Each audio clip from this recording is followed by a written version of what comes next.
원망과 시비를 이기는 능력, 이런 제목으로 말씀 전하겠습니다. 여러분, 원망이 무엇입니까? 못마땅하게 여겨서 탓하거나 불평을 품고 미워하는 것, 그게 원망이죠. 시비는 무엇입니까? 옳으니 그르니 하는 말다툼입니다. 어, 이게 사전적 정의예요. 성경적 정의가 아니고 사전적 정의. 여러분, 초대교회는 어떤 곳입니까? 성령의 역사가 있었습니다. 물건을 유무상통했습니다. 비그리스도인들에게 칭찬받는 공동체였어요. 그리스도를 닮은 사람들이라는 그런 평가를 받았습니다. 그곳이 교회였습니다. 그런데 초대교회가 30년이 채 되기 전에 원망과 시비가 많은 곳이 되었습니다. 서로 못마땅하게 여겼습니다. 탓했어요. 불평했어요. 미워했습니다. 서로 말다툼했어요. 누가 옳으니 시시비비 가렸습니다. 여러분, 어떻습니까? 예수님 보시면 어땠을까요? 바울이 이 모습을 보면서 오늘 무엇이라고 하냐면 5절 이렇게 말씀하시는 거예요. 너희 안에 이 마음 품으라 곧 그리스도 예수의 마음이니. 이 예수의 마음이 무엇입니까? 겸손이죠. 제가 최근에 결심한 것이 하나 있습니다. 제가 스트레스를 풀 겸 가끔 무엇하냐 하면 중고나라 당근마켓으로 물건 사고 팔아요.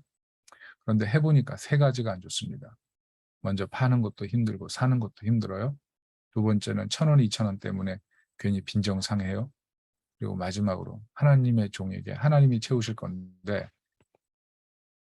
이 물건 파는 걸로 걱정하고 있는 모습, 제 모습 보면서 이건 아니다 생각이 됐어요. 그래서 이거 하지 말자 이렇게 마음 먹었습니다. 하나님에게 차라리 구하는 게 낫다. 괜히 파느니 안 파느니 이걸로 걱정하는 게 말이 안 된다. 그래서 안 하기로 결심했어요. 그리고 제가 뉴질랜드 집회를 갔잖아요. 근데 거기서 당근 연락이 왔네요. 제가 보니까 제가 공짜로 올려놓고 그냥 주기로 한 물건을 누가 달라 그러는 거예요. 그래서 어쩔 수 없이 이거 뭐 거래를 하기로 했는데 시간이 안 맞았어요. 더구나 이 사람은 제가 공짜로 주는 것인데 이 당근마켓은 집 근처에서 만나는 거거든요. 집 근처로 오지도 않고 자꾸 중간 지점을 정하자는 거예요. 저보고 오라는 거예요. 한국 돌아가면 주일이고 시간도 안 되고 제가 해외에 있다고 그러니까 다른 사람에게 사라고 정 없으면 다시 연락하라고. 그리고 주일을 지냈습니다. 그런데 또 연락이 온 거예요. 자기가 필요하니까 달라고. 그러면서 또 장소를 또 제3의 장소로 구하는 거예요. 제가 시간이 없다. 제가 너무 일이 많으니까 택배로 붙여주겠다. 내가 시간이 없으니 택배로 붙이는 거 아무 문제 아니다. 그랬더니 주소를 보내더라고요. 근데 주소를 보니까 저희 집이랑 상당히 가까운 거래요. 차로 5분밖에 안 되는 거예요. 그래서 제가 결심을 했어요. 갖다 주기로. 도대체 이 사람이 누군지 한번 구경도 하고 싶었어요. 도대체 누구길래 자꾸 이렇게 어, 어, 좀 당근마켓의 어떤 매뉴얼대로 하지 않는 것 같아서 갖다 주기로 했어요. 근데 문제는 여기서부터였어요. 물건을 갖다 줬는데 당사자가 안 나오고 자기 동생을 내보낸 거예요. 어, 제가 이상한 사람인 것처럼 생각했나 봐요. 집 앞에까지 갖다 준다 그러니까. 근데 더 놀라운 건 동생이 초딩이에요. 유치해 보니까 지금까지 나랑 말한 사람이 나이가 많아봤자 고딩인 것 같아요. 그래서 제가 그 사람의 그분의 그 판매 리스트를 봤더니 뭐 정말 초등생 아니면 중학생 같았어요. 기가 막혀서 제가 물건을 주고 돌아왔죠. 그때 깨닫는 게 그런 거였어요. 아, 저랑 사실 이게 이 학생이랑 격차가 큰 거잖아요. 어, 어, 어떻게 보면은 예수님께서 이 땅에 오신 사건 자체가 굉장히 겸손한 거였다 이런 생각이 들었어요. 제가 설교 준비하면서 제가 겸손히 거기 가서 갖다 주는 걸 생각했거든요. 근데 돌아오면서 상당히 기분이 안 좋은 거예요. 도대체 이 사람은 뭔가 이런 생각이 드는 거예요. 왜냐하면 그 물건 받으면 후기도 올라와야 되거든요. 근데 후기도 없어요. 당근하면 4가지 뜨거든요. 제가 있는 곳까지 와서 거래했어요. 친절하고 매너가 좋아요. 시간 약속을 잘 지켜요. 응답이 빨라요. 뭐 이런 거 체크해서 올려야 되는데 후기도 없어요. 그래서 뭐 이런 사람이 있나 이런 생각이 들었단 말이죠. 그런데 생각해 보니까 예수님이 우리를 볼 때 그런 거예요. 우리가 주님의 마음을 얼마나 헤아려요? 뭐 신분은 얼마나 격차가 많아요? 우리는 은혜 받고 그거 감사하나요? 별로 고마워하지도 않아요. 그 사랑 별로 요구하지도 않았어요, 심지어. 근데 예수님 우리에게 찾아오셨잖아요. 대신 죽기까지 하셨잖아요. 예수님께서는 정말 겸손하시구나. 예수님 정말 사랑이 많으시구나. 정말 주님께서 우리에게 해주신 것은 너무나 겸손하지 않으면 도저히 일어날 수 없는 일이구나. 이런 생각이 들었어요. 음, 이 말씀을 저는 이제 준비하면서 우리 일상의 모습 속에 우리는 정말 주님의 은혜를 받을 만큼 너무나 겸손하지 않은 모습으로 살아가는구나. 이런 생각이 들었어요. 여러분, 예수님의 겸손은 어떤 모습입니까? 오늘 구체적으로 6절에 이렇게 얘기해요. 그런 근본 하나님의 본체시나 하나님과 동등됨을 취할 것으로 여기지 아니하시고. 주님은 하나님과 동등하신 분이세요. 그런데 동등하지 않아주셨대요. 삼위일체 하나님이신데 동등하시잖아요. 그런데 죄인의 몸을 입고 자신을 낮추셨어요. 그리고 7절을 보면 자기를 비워 종의 형체를 가지사 사람들과 같이 되셨고 그랬어요. 예수님 왕이잖아요. 보좌에 계시잖아요. 그런데 거지 같은 존재로 이 땅에 오신 거죠. 8절 보면 사람의 모양으로 나타나서 자기를 낮추시고 죽기까지 복종하셨으니 곧 십자가에 죽으십니다. 일반 회사에도 보통 책임자가 3명 정도 되거든요. CEO, 조직 최고 책임자 있고, COO, 그리고 조직관리 책임자가 있고, CFO, 재정관리 책임자, 이렇게 책임자를 좀 나눕니다. 그런데 이들이 서로 융합되고 협조해야 잘 되는 거거든요. 그런데 한 책임자가 스스로 낮아져서 말단 직원같이 되었다고 해봅시다. 그리고 철저하게 다른 책임자들에게 순종하면서 일을 한다면 그 사람이 어떤 느낌을 가지겠습니까? 이게 굉장히 어려운 일이죠. 그런데 예수님께서 하나님과 동등되려고 까분 사람들에게 낮아지시는 거잖아요. 은혜를 모르는 사람들에게 낮아지신 거잖아요. 자신에게 막하는 사람들에게 낮아지시는 거잖아요. 자신에게 은혜를 보상하는 사람들에게 보상하는 사람들에게 찾아온 게 아니잖아요. 도리어 하나님께 맞먹으려 하는 사람에게 낮아지신 거잖아요. 종이 되셨지만 자신을 혐오하는 사람들로 인해 종보다 못한 경험을 하셔야만 했잖아요. 죽기까지 복종하셨지만 복종을 전혀 모르고 오만한 사람을 대신하셔서 섬기셔야 했잖아요. 그렇게 보면 예수님의 겸손은 너무 놀라운 거예요. 인간으로서도 이런 자리에 가는 건 그거는 마음을 먹어도 안 되는 거죠. 그런데 하나님이신 예수님께서 이 막대 먹은 인간을 위해서 한없이 겸손한 모습으로 이 땅에 성육신하셨다는 건 너무나 큰 겸손이죠. 아마도 생각해 보세요. 우리가 적어도 예수님처럼 조금만 낮아지면 어떻습니까? 사랑받게 됩니다. 칭찬받게 되죠. 인정받게 되죠. 선한 영향력이 나타나죠. 아마 우리를 보고 사람들이 하나님을 보게 될 겁니다. 겸손이라는 건 참 아름다운 거예요. 그런데 생각해 보세요. 우리는 상대방을 보면서 나의 동등됨을 내려놓고 섬길 수 있습니까? 종이 아닌데 종처럼 섬길 수 있습니까? 이거 해라 저거 해라 군말 없이 다 할 수 있습니까? 수준 미달인 사람에게까지 생명 바쳐가며 순종할 수 있겠습니까? 우리가 이거 어렵다는 거예요. 겸손이라는 걸 우리가 삶에서 중요한 거 알지만 사실 못해요. 겸손이 너무 아름다워서 우리 주변의 사람들이 이것을 보고 우리를 통해서 하나님께 가까이 갈 수 있지만 우리 능력으로는 이게 불가능한 거예요. 도리어 우리는 어때요? 저거 나랑 별 차이도 없는 것이 이렇게 생각하고 평가하잖아요. 왜 나를 종 취급해? 막 열받아 하잖아요. 조금만 자존심 건드리면 막 가시를 쏟아놓지 않습니까? 특별히 우리 겸손을 방해하는 게 뭐죠? 낮은 자존감이죠. 나는 왜 이렇게 생겼을까? 나는 왜 이렇게 살아갈까? 나는 왜 이런 집안에 있나? 아유, 내가 봐도 내가 싫다. 이런 낮은 자존감. 나도 모르게 가시가 세워지고요. 내가 나고자 같고 자기 자신을 제대로 평가해보지 못하게 돼버려요. 이런 낮은 자존감. 특별히 신앙생활하면서 이런 낮은 자존감이 있을 때 어떤 문제가 생깁니까? 자신이 다른 사람보다 신앙 수준이 조금 떨어진다고 생각하면 늘 자신을 모자라게 생각하고 그 교회에서 자신이 했던 일들에 대해서도 귀하게 평가하지 못하고 자신은 없어도 된다고 자꾸 그런 생각을 하게 돼 버리죠. 그런데 이런 생각을 왜 할까요? 결국은 자신이 더 잘된 모습으로 있지 못하기 때문에 생각하는 교만한 생각이죠. 그래서 낮은 자존감은 그 뿌리가 교만이에요. 겸손에서 나오는 것이 아닙니다. 낮은 자존감은 그래서 시간이 지날수록 하나님의 영광과 자신을 단절시켜요. 하나님의 능력과 자신을 단절시켜요.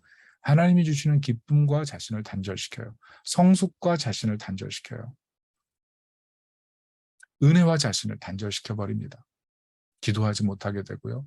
말씀 보고 듣지도 못하게 되고요.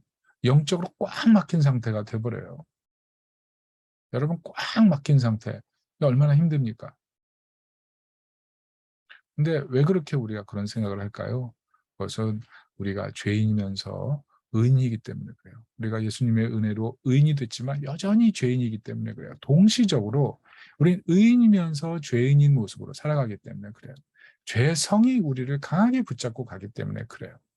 그래서 이 죄성과의 영적인 싸움이 없이는 우리는 온전히 성숙한 사람으로 하나님께 봉사하고 이웃을 사랑하고 하나님을 온전히 예배하기가 어려워진다는 거죠.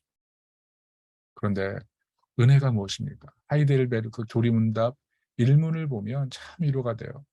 그 질문이 뭐냐면 사나 죽으나 당신의 유일한 위로가 무엇입니까? 이런 질문에 그 1문의 대답이 무엇이냐면 사나 죽으나 나는 나의 것이 아니고 나의 몸과 영혼이 미쁘신 구주 예수 그리스도의 것입니다.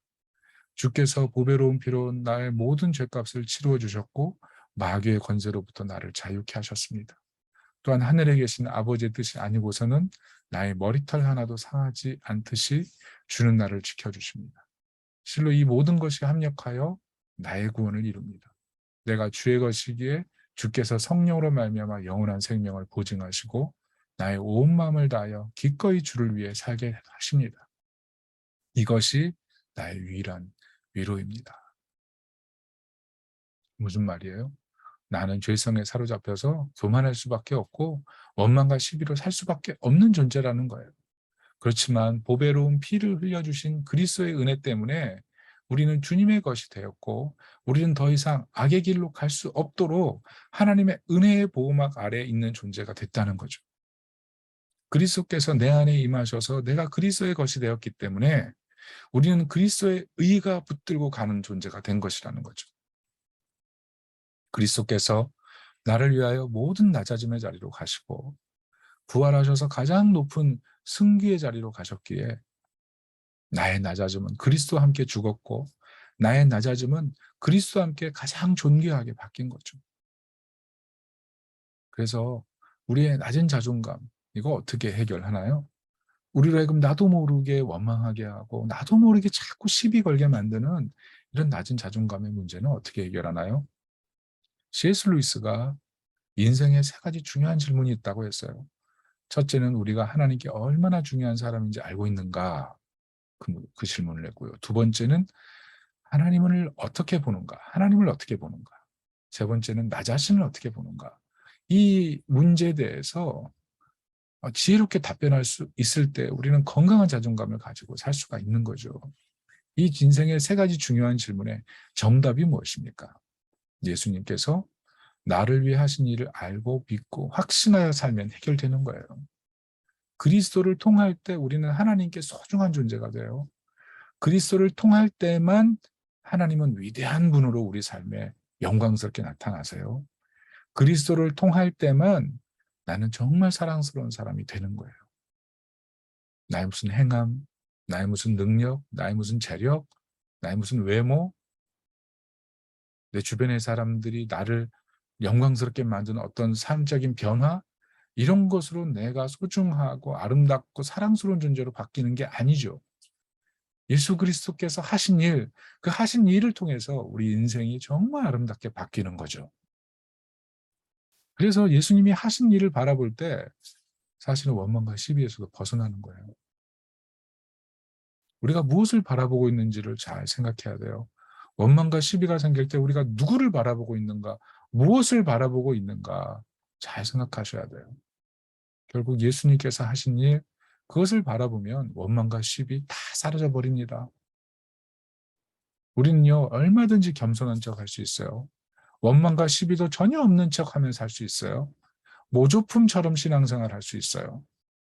그런데 십자가를 바라보고 그분 안에 거할 때 모조품이 아니라 진품으로 살아가는 것입니다. 십자가를 바라보고 그분 안에 거할 때 원망과 시비가 눈 녹듯이 녹아버립니다. 겸손한 척하고 사는 게 아니라 진정한 겸손이 내 안에서 역사하기 시작하죠. 원망과 시비로 신앙생활을 하는 것만큼 어려운 일은 없어요. 우리 삶이 괴로울 수밖에 없습니다. 낮은 자존감도 결국은 숨은 교만 때문에 그래요.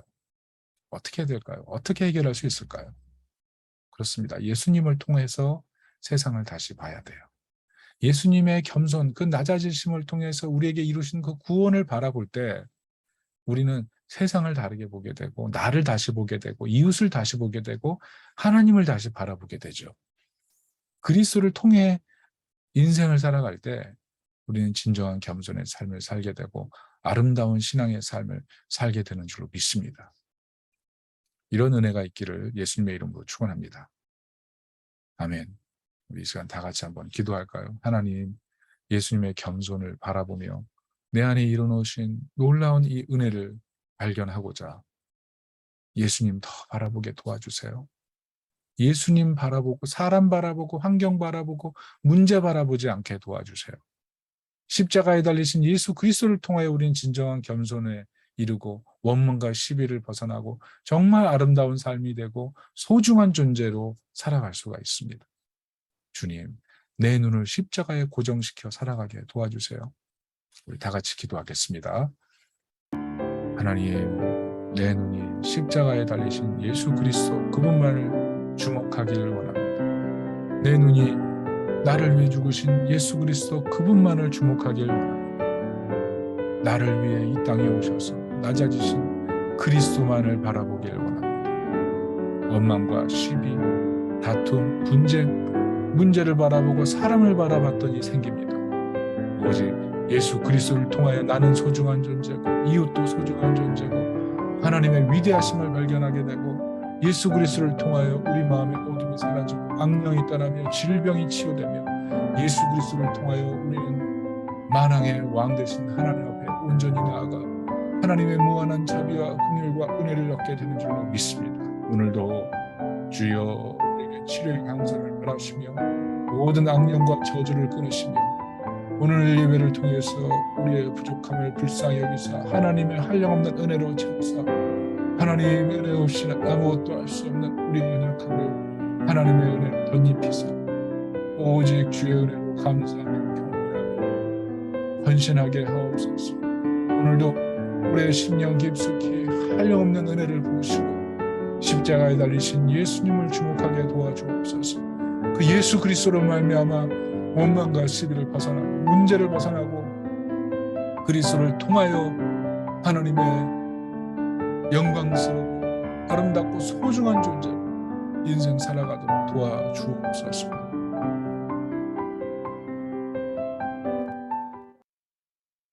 하나님의 은혜를 사모하면서도 나도 모르게 원망과 시비에 빠져버립니다.